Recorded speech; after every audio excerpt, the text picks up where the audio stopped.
vi kører fra her og begynner akkurat husmøte.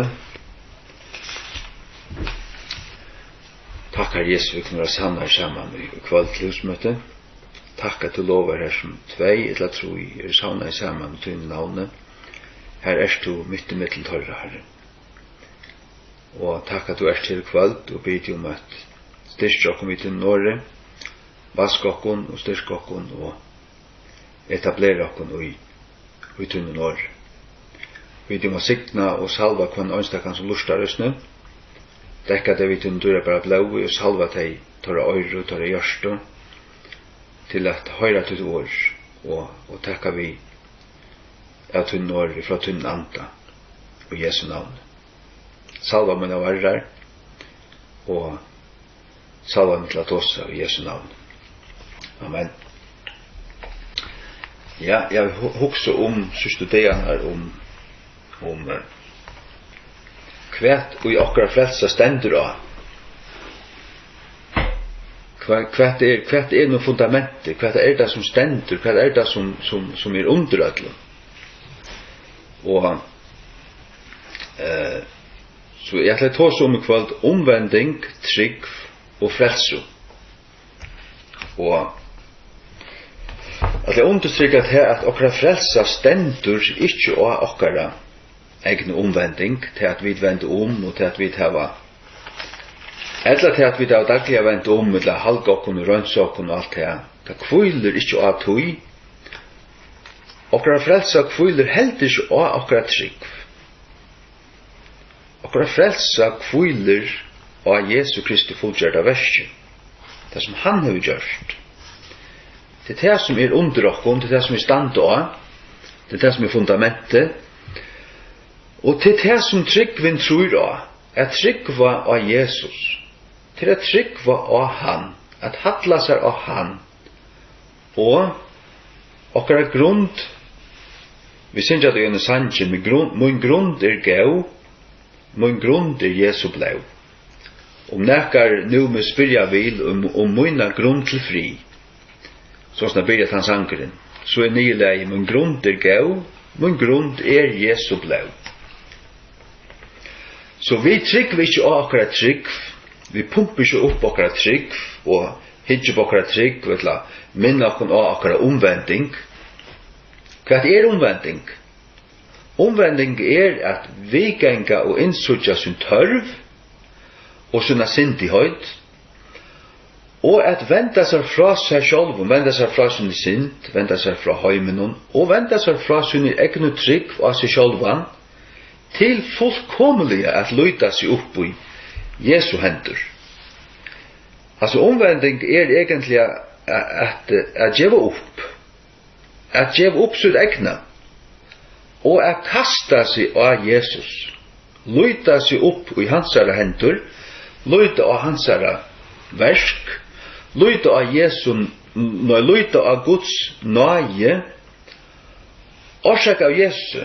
Altså, og på hansara bekostning, at hansara betalningur, hansara borgan fyrir synd, hansara blósoffer,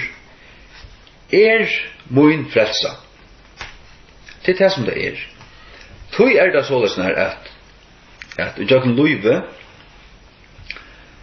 ta vi kanskje snava, eller sånn, vi hittir på okkur sjálv, så det til, nei, altså, i meg sjálv stand ikke mat. Hvis jeg bare hittir på meg sjálvan, så sutt jeg mangel og tørv og fall og synd. Øysene som gudsbarn skal jeg hittir på om jeg nu lukkaur, om jeg nu til at vårt stand og mat, som han sier.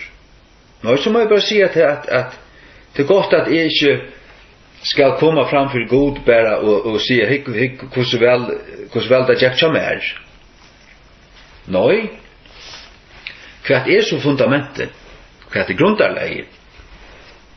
Jo, til Jesu Kristi fullgjørda verk og Golgata krosset. Det det som tan tryggvande rausar seg av. Om einhver rausar seg, til at han rausar seg i Kristi. Altså rausar seg av Kristi.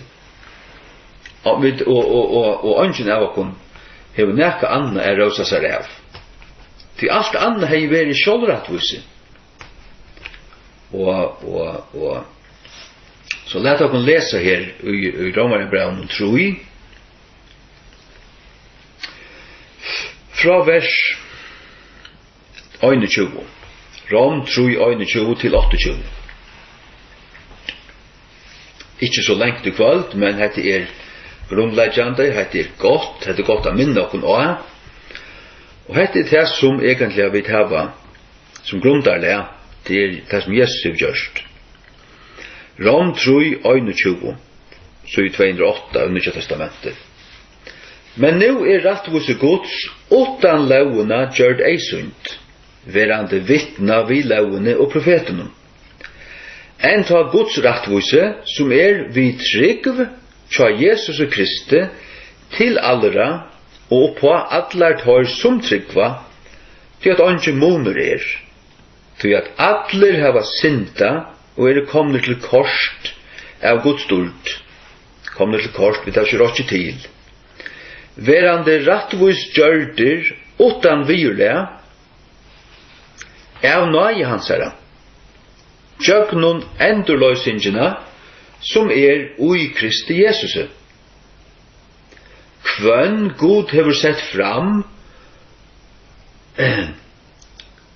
til at være en firebøting, tjøknun trygg og blå hans herra.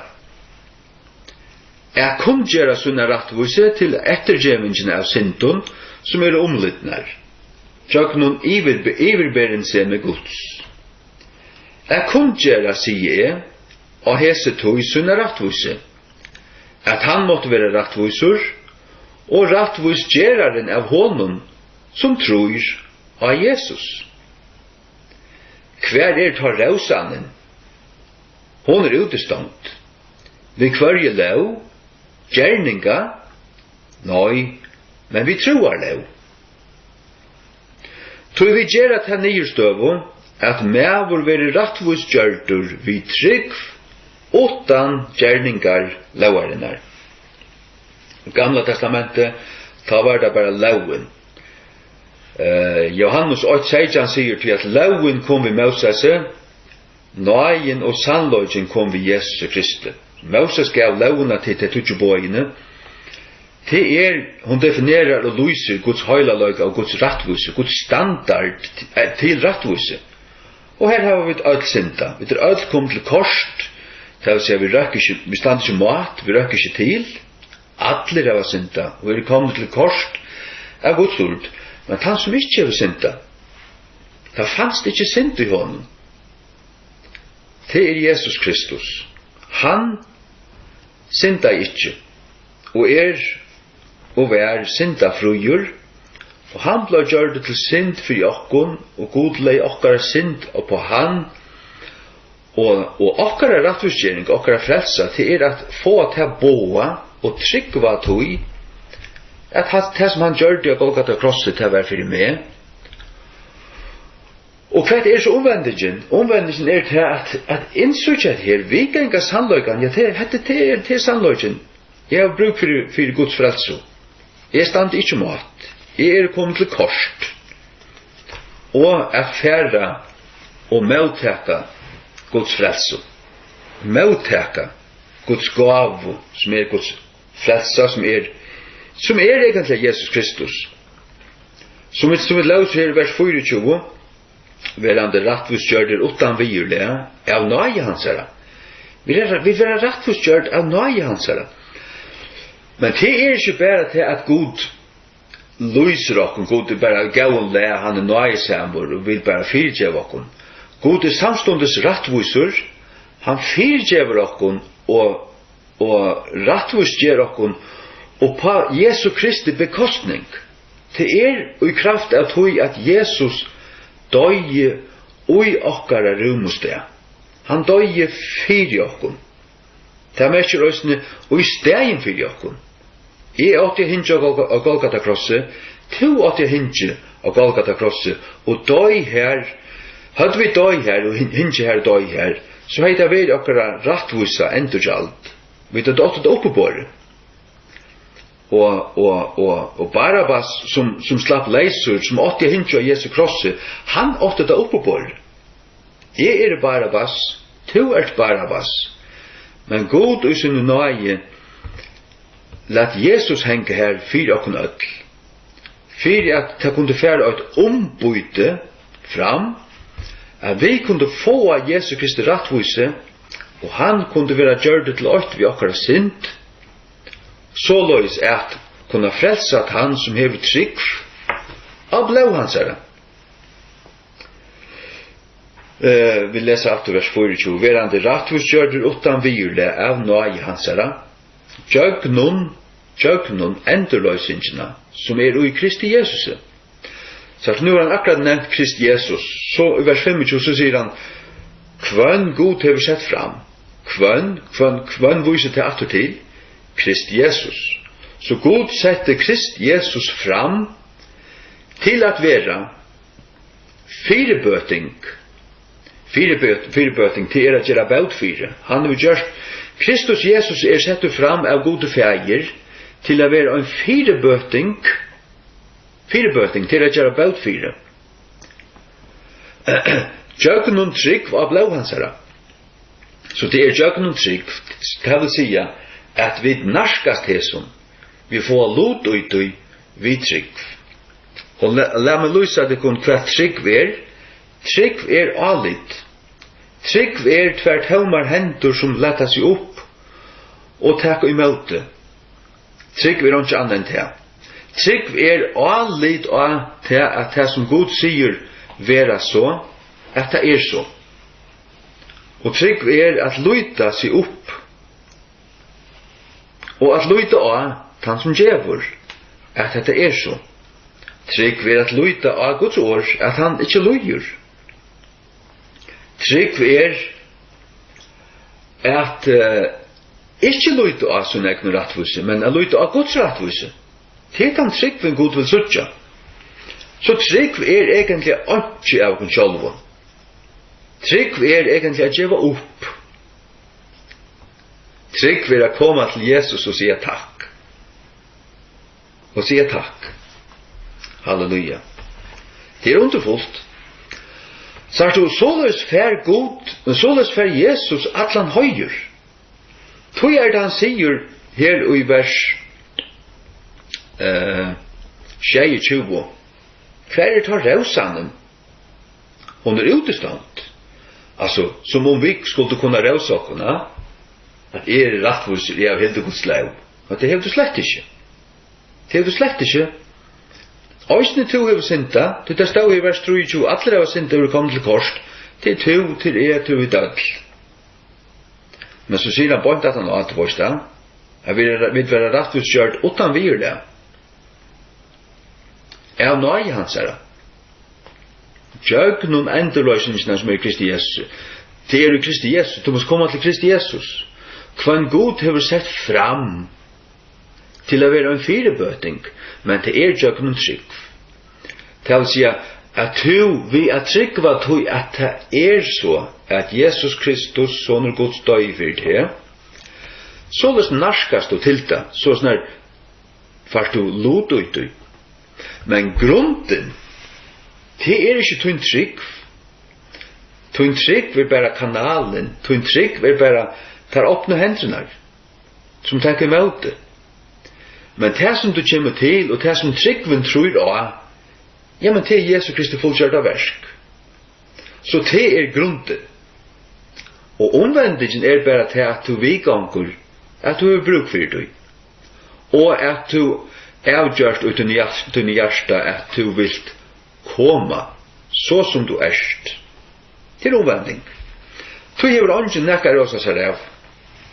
Først av sin omvending, eller av sin lovarverskon, eller av sin ståle trygg.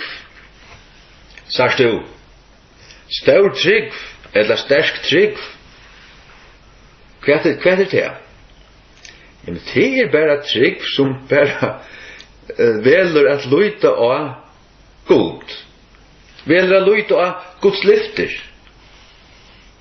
Og det vil si ståre trygg og sterska trygg kan du bare heva, ta du hever uppgivet ut egna. Det vil si, trygg er ikke av deg sjølven. Trygg fast du. Trygg fast du tar du erst tømtur for ditt egna. Ta alt ditt egna kommet til åndsjes. Og du bare velger å takke vårt kvæt. Og du bare giver opp. Herre, nu det bare til. Jeg tar ikke bare fullstendig med det ødelen fra her, altså, til sagt du, han sier av krossen til fullgjørst. Fullgjørst mestjer fullgjørst. Altså, ta manglar han ikke ui, ta kan han ikke legges til træt, hette te. Jesu Kristi blåsoffer. Trygg var te. Hvem god hever sett fram til å være en firebøting? Jøg noen trygg. Sagt du, nu bygger vi tunnlar, vi bygger en tunnel innan Skalafjøren. Og skal du komme omvist han tunnelen, så skal du i jøgnen han, du vet det? Og jøgnen til en tunnel. Det vil si at vi bruker av, vi ferdig jøgnen hetta, så kommer du til det. Jøgnen trygg, trygg bare alit. Trygg at trygg at det så. Og jøgnen til, så først du lot ut i. Og lett å så lese oss med Rom 12, 16. Rom 12, 16. Så kommer ta trygg vi høyring, og høyring vi åre gods. Det vil si at åre gods gledebåskaperen. Det vil si at vi skulle boa folket Jesu Kristi fullgjørda versk og ta nudja testamentet, nudja sottmalene, blå i hans her og så framvegis. Det skulle vi kunngjøre, og det vi at høyra til, få at trygg og hjärsta, at det så. Jeg må god si det, god, at det god sender sin son, gittnan av en jomfru, eller gittnan av hele andan, føddan av jomfru, levde syndafrutt liv, døy av Golgata krosset, og mot rummes det, som et offer for munna synd.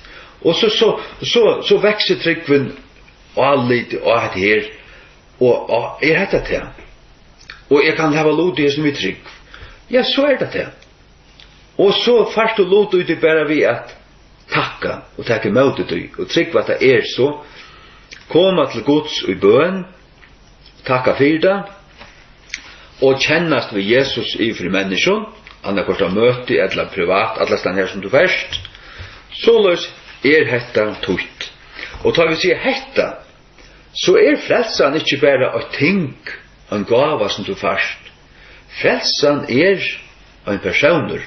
Hvis vi fører atter til Rom 3:25, sagt du, fra 24, verande rattvisgjørter, utan virle av nøye hansara, jøknun endurløysingsina som i Kristi Jesus. Kvønn god hever sett fram, sagt du året kvønn, whom God has sett forth. Det vil si at til en personer, kvønn, Jesus Kristus, hever god sett fram til å være firebøtingen. Det vil si at Kristus, Jesus firebøtingen. Ikke hans verk, ikke gavan, nei, Kristus, Jesus. Tu skal du hava han, og det jøgnen trygg og blå hans her. Hvordan personligt ikke blå? Det tutt blå og mot blå som det øyelig personligt, det som du bæst ut din kroppe. Det Jesu blå som firebøtingen. Og det han som sett fram til å være firebøting. Tu det en person når du skal hava øya til Kristus Jesus. Som 1. Johannes brev 5 sier han som hever sonen hever liv, og han som ikke hever Guds son hever ikke liv. Og det vi av livet. Ja. Kom nu til Titus. Titus brev. 3, 4-5. Titus 3, 4-5. Til det så i 25. Men etter at gøska og kærløgje Guds frelsara vårs motvis månnen pyrstist, ikkje av rattvises verskun som vi hava gjørst, men samsværende vi sunna miskun, han frelste okkun. Vi tvåingni av endurføying, og endurnudjan av halka andan. Den tvåingen av endurføying, til tar vi blod endurfødt, den endurføyingen tvåar okkun. Vi vera røyn, hver tar vi, til vi så blaue. Og endurnudjan av halka andan, det blaue og anden. Blaue og eldren. Til blaue og oljan.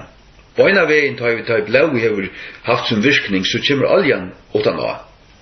Lukka som Aaron og sinner hans som skulle tjäna og i templen og i tabernaklen og i gamla testamentet tar finko blau som måste ha tommelen, høyre øyra og høyre større ta og olje utan av til symboler på varskingen av Jesu blaue og utan av til halvt anten. Halleluja. Men ikke av rettvises verskun som vi tar gjørst, men samsværende vi sånne miskun han frelste okkun. Og den miskunnen, hon ikke bare til at Gud valgte å være miskunnsamur. Gud øyne rattviser, ta være på Jesu Kristi bekostning. Han gav borgan fyrir det.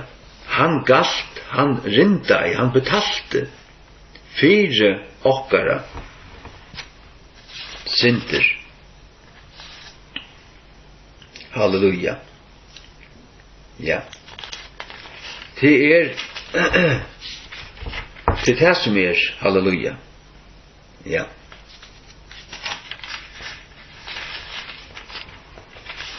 Ja. Så det underfullt det. Underfullt størst. Halleluja. Hikk.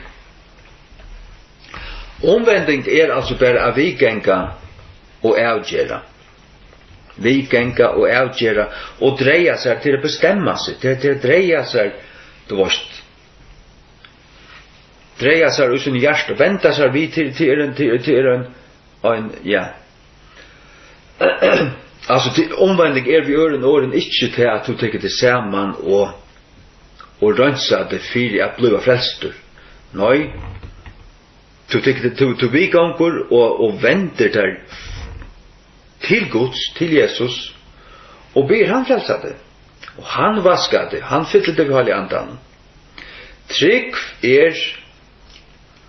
ikke nekka som altså frelsan kviler ikke at hun tryggvin tar opp noen hendene som tekker møte, som sier ja. Omvendingen også at du velere sier ja, og tar du sier ja, så det at du trust og det ikke det at du trust annet enn Jesus. Du trust du trygg må være av han og det som han har gjort. Ja. Du trygg og litt av god og litt av hans år og litt av Jesu verk at det nok og at det helter. Omvending pluss trygg loja til frelso. Men frelsan kviler altså av Jesu fullgjørda frelseverset. Og det det som tryggvin tror. Altså tvin trygg, eller tryggvin tror ikke, men vi sier så, at du måst tryggva, du måst ikke tryggva at hun trygg, ikke tryggva at hun omvending, ikke tryggva at hun frelsestund, eller nekka som helst. Tryggva Jesus. Og Efesus brevet, det kjenner vi det øyelig vel. Efesus brevet 2. Sier dere hvordan frelsan at det av nøye jøgnun trygg, at det er det samme årelige. Efesos 2:8. Tui av nøye ditt frelster, jøgnun trygg. Det ikke av til sjálvun, altså av okkur sjálvun, det vil si at vi tar ikke framløyta. Vi kan ikke takka okkur fyrir det. Nei, det gava Guds. Sørst du? Av nøye til Guds og god gav, til kjeldan. Kjeldan til okkar frelse Jesu Kristi fullgjørda verk, hans svar og hans blod. Til kraftkjeldan. Til har vi plassera okkar trygg av.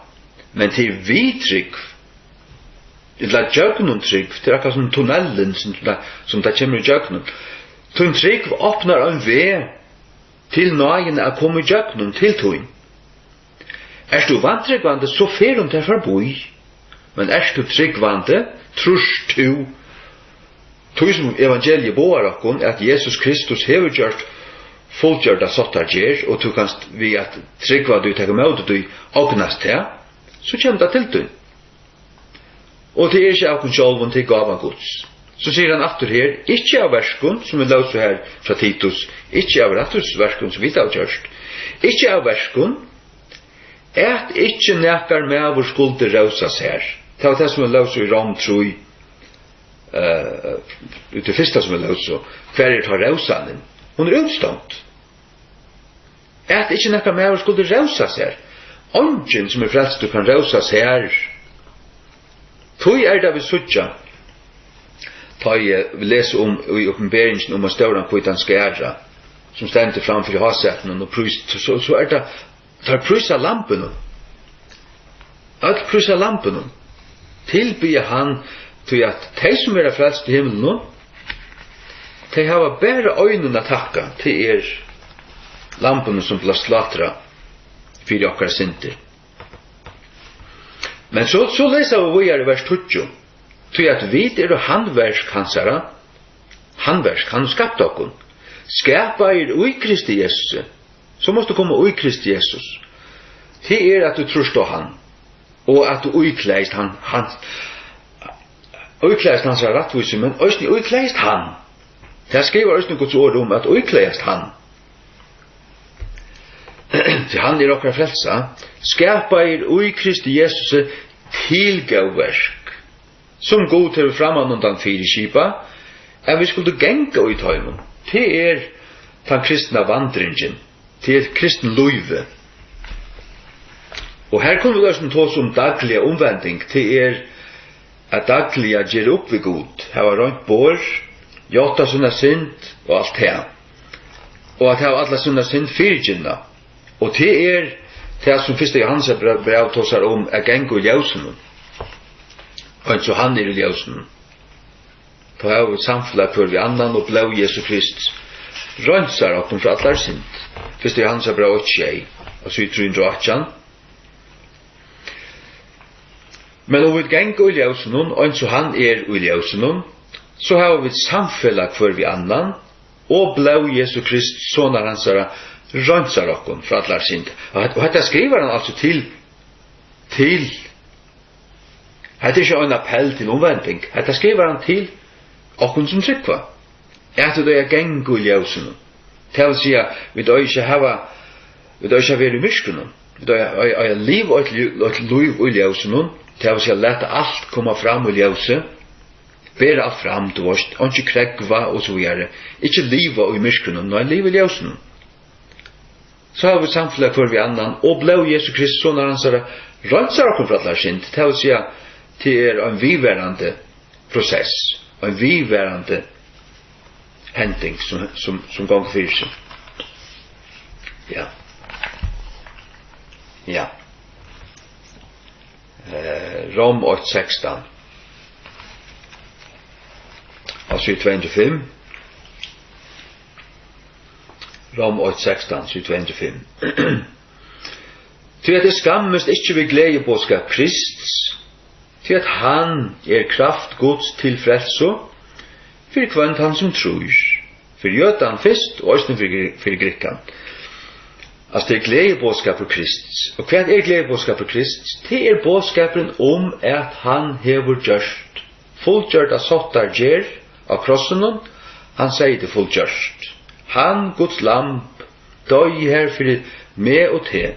Han var rattviser, han gav seg sjálvan som et offer for okkara synder. Trygg tøy, takk imot i honom. Det er gledebådskaperen. Og at han døy og var griven og god røst han oppa fra 3 dager. Det er at han døy og at han ble røst oppa til det er holdene. Han er kraftgods, altså gledebådskapen er kraftgods til frelse for kvantan som tror. Så du må trykva. Og trykva hverjon, trykva gledebådskapen. Og det er ikke bare trykva gledebådskapen eller trykva gavene, men det er trykva av Jesus. Som tar sagt vi fengavøren i Filippi og i Gjerningen Apostlarna 16. Gjerningen Apostlarna 16 vers 30. Fengavøren i Filippi. Så under 45. Og førde tar ut 16:32 og førde tar ut og sier Herrar, hva må jeg gjøre for jeg være frelstur? Hva må jeg gjøre? Skal jeg halda launa, skal jeg bli omskåren? Altså, er det noe som mangler her? Altså, hva sier jeg da? Og tar sagt da trygg av hvert, trygg av Guds nage, trygg av jødadom, trygg av Guds lyfter. Nei, trygg av Herren Jesus Krist, og du skal være frelstur og hustut.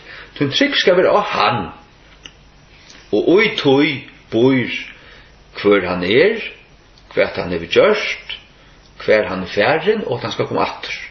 Altså, det er alt godslæren om han. Hver han at han god kommet kjøttet. At hans blau er ikke mannligt blau, men hans blau er Guds blau. Og at hans blau vaskar bort okkar synder. Som det var lise, og hvis det er hans blau 8:6. Og som så her i Romtrui, vi trygg av blau hansara. Han setter fram, men vi får lot det som vi trygg av blau hansara, det av han. Av hansara blaus offer. Halleluja. Trygg ikke kjeldan, nagen Sagt du? Nagen og Jesu blau Jesus kjeldan. Trygg alit av kjeldina, og trygg at lyta at her. Kom så lykka til Johannes 3.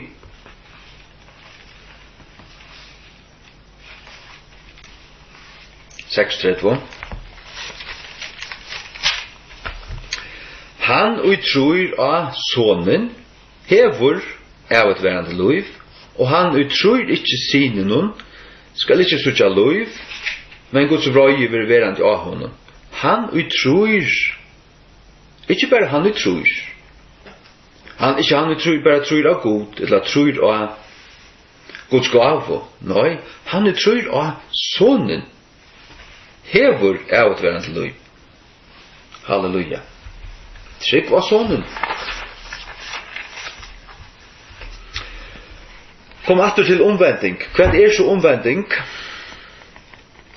Så vi snakker om omvending, trygg og frelso. Hvordan honker det sammen? Og så tan voika tryggvin. En trygg voik, så hygg ikke oppa tunna trygg. Hygg oppa Jesus. Så Peter, tar kom sikland her ut av vatten, og det var storma samt. Da sjau en hilse suttja en spøkelse, en anta. Og så sier han til Jesus sier til her det til, så bjør meg å komme til til, hans øyla djarvor fullere trygg, så han Jesus sier kom, og mævren trakka av vattnet, gengant av sjaunen og storm, jeg hoksa der til. Men tar han så vinden in kvadla og stormen in jeg vet ikke hvordan det stendur, så tok han å søkka. Og hatt tryggvin, du varst. Men hva gjør det han ta? Han festi attersen i eier av Jesus. Herre, bjerga meg. Og Jesus rattet sin hånd og bjerga i honom. Så Peter kunde ikke lyde av jeg har sterk trygg, nu klarer jeg det her. Nå så klarer han det ikke.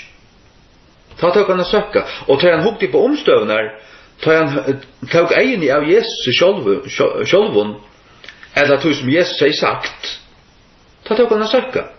Og tar jeg etter kom inn, ta tok han å søkke. Hva gjør vi ta jeg akkurat trygg begynner å vikne? Jeg vet av langt å lise at trygg kommer vi a høyre, og hette at høyre kommer vi åre gods. Så vi skulle ha akkurat øyrer, akkurat eio, først og fest av Guds år, så at vi ble anmynt, og vi vita og minnast, så at akkurat eier, akkurat andalige eier, fest av kjeldene. Jesus sjálvan jo tunni eier fest og han, så hever du sterska trygg, og det hoksa du om, og du hikker ikke på tunna sterska trygg, hikker ikke sterska trygg, nei, du hever ikke røsa der av. Og sørst, du kan bare heva sterska trygg, ta du inn sørst, og vi gonger til, ja, til å gjøre det sjálven, så gjør det bare opp. Hikk bare på Jesus, og gjør hun alle æro. Sett alt ut og alit av han, hev sterska trygg var han, og til det, så blir det einfalt. Einfalt. Hikk Lukas 15:18, den borstefarna sonen. När venter han om, og hva hans omvending? Han får borste fra feir, noen får ut i synda liv, og när venter han om? Jo, Lukas 15:18, hva sier han her? Jeg vil røysast og færa. Her venter han om. Jeg vil røysast og færa. Blev han frelster av tog? Nå, det var byrjanen, altså det var en forstreit. Men hva var det som frelste han? Hva var det som hendte? Jeg vil røysast og færa til fægers munns, og vil si at vi han fægir av synda. Sart du? Hatta omvending fægir av synda. Han kommer bräsen här och bara näsajagur och brattor och överhuvud inte vikingsunna sint, så han inte finns ändrösten och finns allt attor, såna rötter stöv och attor. Nå, han måtte vikinga och insutja. Jag har synd mot himlen möte och framför det här. Och i öjmörda världen var kallar över sånt, så han var ej mjukt hjärsta. Ger mig som öjna tunnen loja och tänaren. Så han ej mjukur, sannur, han vika om sannlökant. Och han röstist, att röst omvändingen, att han röstist. Det inte det att han tog sig samman och för att böta på sig. Han kom akkurat som han var. Han röstist och kom till färgsunds. Men vad hände så? Men då han var en länka han var bortsifrån, så färgen hans är han, och hej var kun, och rann och fäll halshansar och kysste han. Så det var färgen och färgsunds miskunn og nøye som bjerga honom. Og hver var det som rann, og hver kanskje kom langere. Ja, ta færen kom rennande her. Så han bare vid Jack, og lukka røste seg, altså du varst, for rett av det, altså til å si, vi akkurat før hjelpsmorgen til vi vikenga, og vi først ikke enga nekka. Vi først affæren nekka bestemt sted. Du kan komme i synda nei her som du erst, og uten hjärsta vikenga til støv, og her bort her som du stendur falla og knæ, og akkalla god. Og tryggva Jesus Kristi fullgjørda verk, og blei frelstur. Akkurat her som du erst. Utan at gjøre nekka som helst. Og hva gjør fægeren?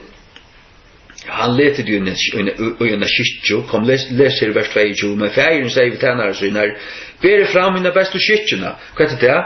Det är till att god klär och med Jesus Kristi rättvise. Och lät han oj henne. Och så jag en ring och hand hans att det är sådana skapor. God ger det, adoptera det. Han ger där att löjngar andan vid kvar vi råpa appa fäger. Du varst det? Og skægg var fötter hans og bla bla bla. Allt det her. God gjør det fulla endrøsjen.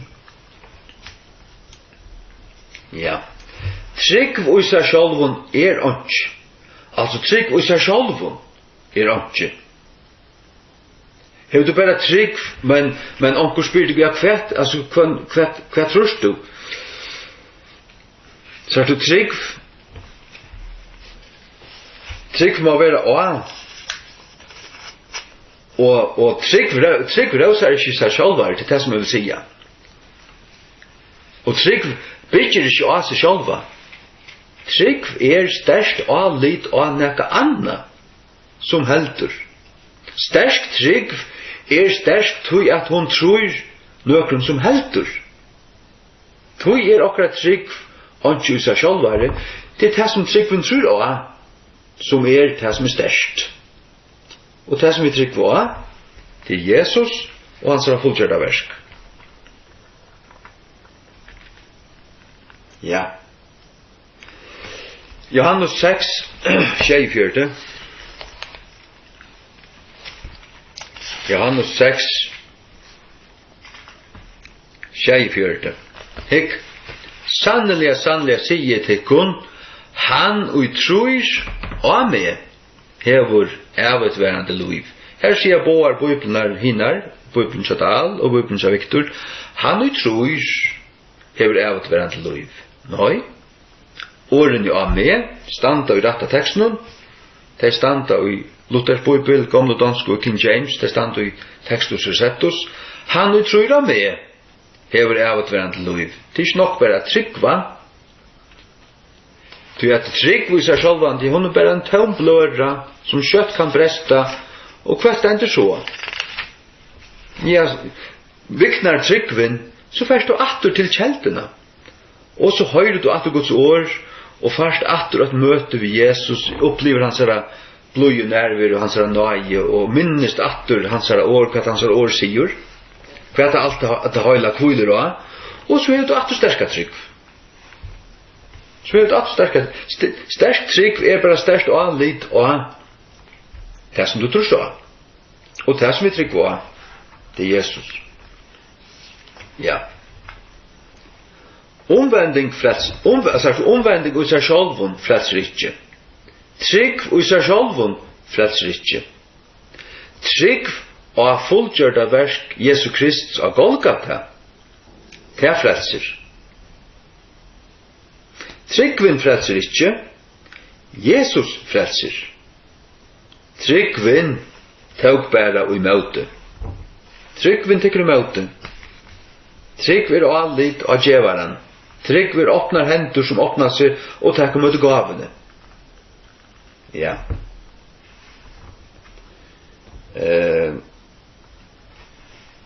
Vi må djevast vi a pyna trunna. Og hitje på trunna som en avgjerande faktor i seg sjálvun, hitje på trunna, eller via trunna. Nei, du skal bare ha egin av Jesus, og lesa Guds år hver dag, og høyra rødd hirans, og minnast, og læra, og endurmyntur hva det høyla kviler av. Så først du sterska trygg. Så vi skulle ikke pyna trunna eller benka ånder vi til å akara deg for ikke tryggva. Og i stedet skulle vi djeva folk til som tryggvin skal kvila av. Hva er det? Jesus Kristus. Vi skulle bjaua folk til Jesus Krist. Og taka deg imot i hånden, så det vi trygg. Han hever sonen hever liv, han ikke hever Guds son hever ikke liv. Ja. Så også jeg at enda vi lesa Hebreabrevet kapittel 4. Jeg har ikke morgen til. Hebreabrevet 4. En god kapittel. Læt okkum tøy øttast, at ikkje ein fyriåttan verandi etterlaten okkum a genga inn til kvildhansara, nekar av tykkun skuldu tøgst koma til korst av tøy. Vi tar langt lysia til her, koma til korst. Men her i hesten kapitlen handlar om at genge inn til kvultene. Og de som kommer til korst, de som ikke nå henne, de tog de trygg ikke. Det ikke tog de ikke gjør du nekka, eller nekka var du noe gau, eller nekka. De gjenker ikke inn tog at de tro ikke. Men tryggva vid, vi de som tryggva, så vera vi de øysene som akta, og som fylkja, og så videre. Men det blir vi trygg. Sagt du hikk, det er som vi høyre i som kapittel nå, vers 2. Til at okkom var gledebåskapen prætikaver, ans vel som tøymon, men året som var prætika, gagna i tøymon ikkje, øyverande blanda vi trygg, og i tøymon som hørte det. De hørte det, men de blanda og ikkje de hørte året vi trygg, for det vil si at de tro ikkje tøy som de hørte. Hadde de blanda de hørte året vi trygg, så hei det finnes graurar baten ut av det hjärsta, så hei det bare frukt. Sørst du. Vers 3. Så at vi som hava tro, genga inn til kvult. Og så han sier, som vi hava svåri i min vrøye, tar skulle genga inn til kvult munna. Hevast verskene var fullgjørd fra grunnlegging vereldarinnar. Vi kom også til å fullgjørt verskene. Det er fullgjørt versk vi kommer til. Og han som offra over, det stender i åpenberingen i 8, at han var offra over fra grunnlegging vereldarinnar.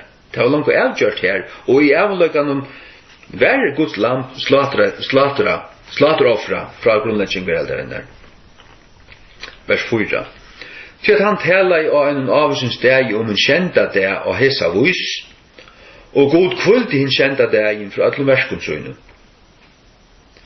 Og av hesens dag atter, tar skulle genge inn til kvultmøyne. Vi tar tessvegna at det stender etter, at sommer øya genge her inn, og tar, fyrir kvøyen til var fyrst pratika, gengo ikkje inn og på grunn av vantrykv. Og i tarra føre var det til at jeg fikk å lova et land som er Kanans land, og tar som ikke tro og Guds åre at han ville djeva dem dette landet, men tar som øttaust anakimmanar, risanar som var her, at Gud ikke kunne hjelpe dem å vinne dette falskje, tar vi rikner ut etter øymersen, og da er jo her. Så okken det til at vi skulle genge inn i trygg, og hva det som vinner sier av heimenon, det stender i 1. Johans brev 4, enn ta tryggvakkara. Tryggvakkara vinner sier. Hvis vi tryggva tog som god sier, så sikrar vi det. Det er det. Så får vi tryggva hjärsta, og han gjever oss ta et sterkt hjärsta, som òsne er først for å berge spartianer. Og ivervinna alt, ivervinna heimen. Halleluja. Men de gikk ikke inn og på grunn av vantrykk i Gamla testamentet, og det er det samme at okken i det. Vers 6.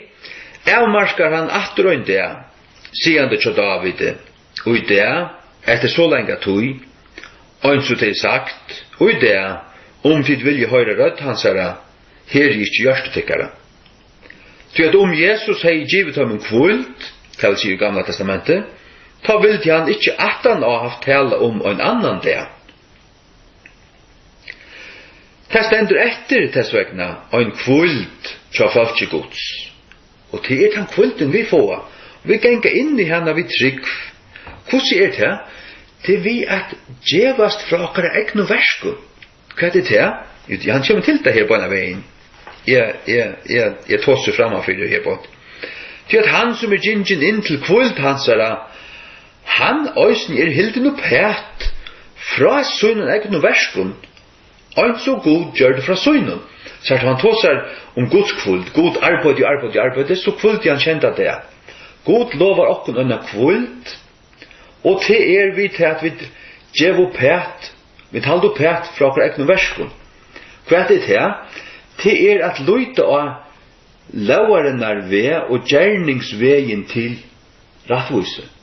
Til at djeva ta opp og løyta fullstendigane og ta fullgjørda verk Jesu Krist og såleis kvila og i tog rattvistgjørter.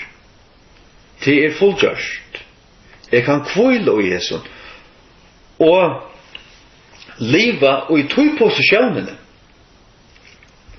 Og ut fra tog posisjonene bæra frukt, og hava iveskått til at gjøre forgjerningar god til lagt okkom til rattis. Videre verskansara skapar i Kristi Jesus tilgå versk, som god framan hever fyrskipa, vi skulle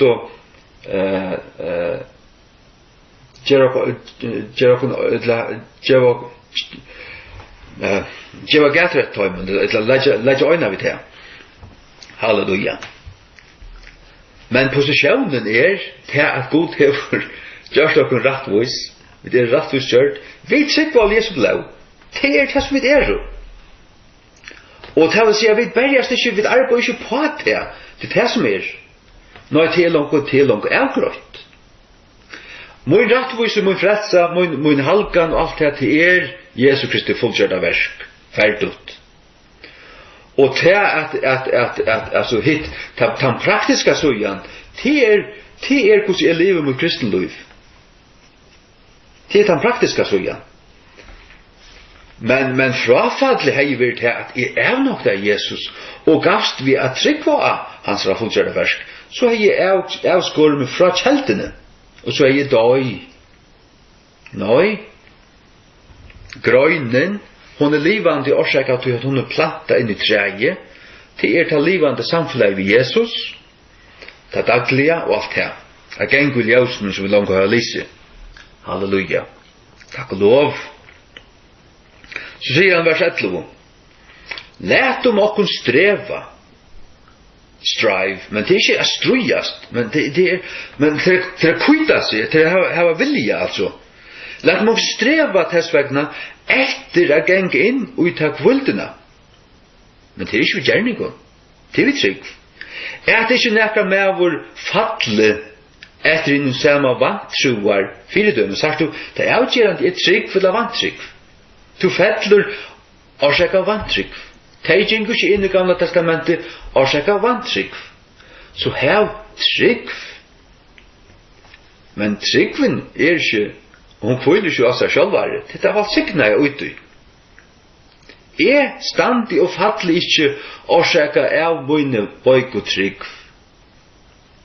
Nei. Min tryggv bøyk hvis jeg ikke får ut på Jesus. Eller hvis jeg givin hitje på han, så veknar min trygg. Lukas som Peter. Han hukte på omstøvnar stein for på Jesus. Så at det avgjerande at hava fokus inn av Herren Jesus. Vers 12. Ty et år Guds livandi og mått mykje og kvassar enn ekka tveja svør, gætan de enda til skjellingsna sundra sval og anta og av liun og merke, og en grøynar av hugsan og ravun hjertans. Og I heldur nekar skapningur som ikke eisundur for eksjon hansara, men alle luter naknir og opplatnir eion hansara, vi kvann vi hava at gjera. Vi ta at vi hava en miklan høvdsprest, som omfæren inn I himnanar, Jesus son Guds, lætum okkon halda fast okkara jotting. Sagt du? Hva det for en jotting? Ja, det det som vi tryggva. Læt om kan halda fast vid det som vi jotta. Hva det vi jotta? Troar jottanna og det som vi tryggva, det som sattmalen det som Nya testamentet dreier seg om, det som vi jotta. Det det som egentlig glede bådskapen prætikar okkon, det det som vi jotta. Læt om kan halda fast okkara jotting. Kvoi, tror vi hava en miklan høvdsprest, som færen inn I himnanar, Jesus som Guds. Det tror vi kunne jotta. Vi jotta ikke bare 2 år, vi jotta år nekka verligt. Vi hava en miklan høvdsprest. Jesus Kristus, soner Guds, som færen inn I himnanar, vi kvarjon, vi som nekna blau stender skriver I brev av nudjon. Og en for allar, ikke vi blauen av bokken og kolven, men vi som nekna blau, og var noen av jeg løsten. Det det som vi jotta. Halleluja. Vi jotta det som vi tryggva. Og vi tryggva det som vi øya. Halleluja. Han dansta til. För vi har inte en hövudspräst som kan inte vara norsten vid känslan i akkurat vojklöken. Vi har inte en hövudspräst som kan inte vara norsten vid känslan. Han har vi ören samkänsla vid akkurat vojklöken. Han känner till det, för han har varit med oss. Han var fullt ut med oss och fullt ut god. Och ta han än hufsa där till. Människosonen är i himlen. Han är född av Maria. Han har kött alltså och bøyn som är to. Så vi kom hem till himmel, då kunde vi ta igen. Han är inte bara spökelse. Han röjde upp likanliga och var lite upp till himmels likanliga. Jesus Kristus. Sonur Guds och människosoneren. Sannur god och sannur mävor i ögonen packa. För jag vet här vi en hövudspräst som kanske vara norsten vid känslan av akkurat vojklögon, men vär i ötlun punkten frost av lojka som vet vera, tau utan sint, att jag vet något nämnt i talen i kväll, att han var utan sint. Tau utan sint, han var frost av akkurat lojka som vet. Djävulen kom vid som och trim och frostingon, som han frostade i Adam, Eva och vi som teg fotlo fire, till ägnarna list, halsens list och luftsens drampläte. Det här. Och det har fått till teg fyra, men det har fått Jesus inte fyra. Och Jesus fall ankantur. Han var rättviser. Synda frujur. Så sista verset. Lät dem okon tog komma djärvligane att ha sett nøyenar, att vid mig av vinna miskun och finna nøye till hjälpar och i tog av törve. Och i tog till sig och gauar tog av törve. Komma djärvligane till att ha sett nøyenar. Djärvliga. Hatte trygg, sagt du. Hatte trygg som lyder av nøyena. Och han som sitter och har sett den, man känner inte bara till att ha sett det. Här sitter han och har sett den. Hur är det? Ja, god fjärger. Och vid hans högra hand, god sonur. Att vi med vinna miskun. Vinna, lotast, miskun. Miskun. Det vill säga få syndarna fyrtjäving. Och i gauar tog. Och finna nöje till hjälpar. Och tog jag törve. Det vill säga att det som inte har gjort det, det må göra det. Halleluja. Jag har alltid haft det. Tack och lov. Tack Herre för dessa stund. Tack för det. Jag vill ha en halvgåa grund till to självor. Tutt fullgjort av versk. Tutt kunde vita av stärska trygg. Tutt jag tog vars trofastor. Og tog at God kan ikke lykva, det som gleder bådskapen og Guds ord prætikar og kunne sier og om, det så. To setter fram som fire bøtingen fire okkara sinter, og det men for okkara part det djøknen trygg at ut blev, at ut døyra bare blev, som vaskar borstur okkara sinter, og sintene til øynekvøren som tror. Han utrur av sonen hever avtverande løyv. Og han ikke tror sinen om. Hever ikke løyv, og men Guds røye vil verand i honom. Her jeg beder om at hjelpe oss halda fokus. Øysene i båanene. At vi halda av fram av bjøa syndaren frelsuna. Og det ikke bare som en leisriving gava, bare som et år og leser luft, når til en person det skulle ha samfunnet til Herre Jesus, kjenne til. Og takk at du er så sprellevande, halleluja. Og vi som kjenner til, vi kunne vittne til, vi avkallet til, og vi finner samfunnet til, og kjenne til. Og kanskje ikke alt lukka kraftig og lukka nær, men vi alt det som øya frelsene til her, vi vittner til at det en livande frelser vi har vi å gjøre. Halleluja, du høyre bønner, du svære bønner, og du hjelper okkon, og du stiger okkon, og så videre. Takk Herre at okkar trygg, hun kan være til, og du trofastor, og til helter. Takk og lov. Amen.